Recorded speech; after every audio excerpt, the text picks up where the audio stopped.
मैं डॉक्टर तारिक मतीन, मैं neuro intervention विशेषज्ञ हूँ।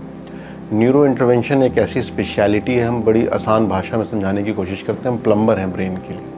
दिमाग की नसों, नाड़ियों जो खून की सप्लाई ले जाती है, चाहे वो आर्टरी हो या वेन हो, उनके अंदर कोई रिसाव हो जाए या उनके अंदर कोई रुकावट आ जाए या उनमें कोई नसों का गुच्छा बन जाए, उनके इलाज को हम करते हैं। इसको एंडोवैस्कुलर तरीके से किया जाता है। एंडोवैस्कुलर मीन्स हम कोई भी ओपन सर्जिकल प्रोसीजर नहीं करते। इसको फेमोरल आर्टरी, जो ग्रॉइन में एक आर्टरी जिसे हम फेमोरल आर्टरी कहते हैं, या रिस्ट में जिसे हम रेडियल आर्टरी कहते हैं, इसके द्वारा एक नीडल के इंसिजन से, नीडल से डाल के कैथेटर्स और मल्टीपल सिस्टम्स ले जाके हम करते हैं। तो ये मिनिमली इन्वेजिव प्रोसीजर है। एक्यूट स्ट्रोक का मतलब है, जो आप बड़ी कॉमन भाषा में समझते होंगे, लकवा, पक्षाघात, पैरालिटिक अटैक।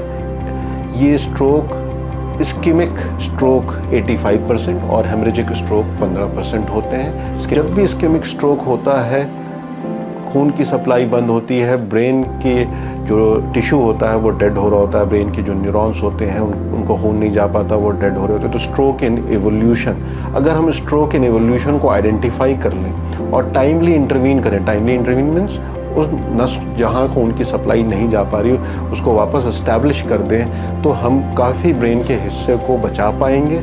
और ब्रेन के हिस्से को अगर हम कोशिकाओं को बचा पाते हैं तो हम पेशेंट की फंक्शनैलिटी को वापस ला पाएंगे। तारिक ने बताया कि इसका एक सर्जरी टाइप का हमें वो करना पड़ेगा क्लॉट निकालने के लिए। तब उन्होंने क्लॉट निकाला उसी दिन, सेम डे में। डॉक्टर साहब ने बहुत अच्छा ट्रीटमेंट दिया। हम बहुत खुश हैं उनके काम से। बहुत बहुत शुक्रिया डॉक्टर साहब। मेरा नाम वरिंदर है और ये मेरे पिताजी हैं। इनको 13 तारीख को दिक्कत हुई थी, तो हम यहाँ पे डायरेक्ट आईटीएमएस में आए। तो यहाँ पे MRI CT स्कैन करने में पता लगा ब्रेन स्ट्रोक आया है। तो उसके बाद हमने यहाँ पे ऑपरेशन करवाया और उसके बाद 3 दिन बाद हमें डिस्चार्ज मिल गया था। अब ये बिल्कुल सही है, आगे कोई ऐसे सिम्टम नहीं आए, ना कोई दिक्कत आई। भाऊजी, मेरा उमेद सिंह सामान। अभी कैसे हो? अभी बिल्कुल फिट है। एक बार खड़े होके दिखाओ, हाथ खड़े करके दिखाओ दोनों ऊपर। बैठ जाइए।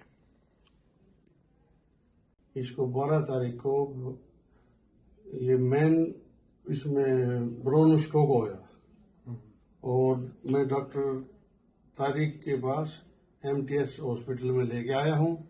उन्होंने 4 दिन के बाद ट्रीटमेंट करके मेरे बेटे को छुट्टी दे दी। अब ये बिल्कुल स्वस्थ है।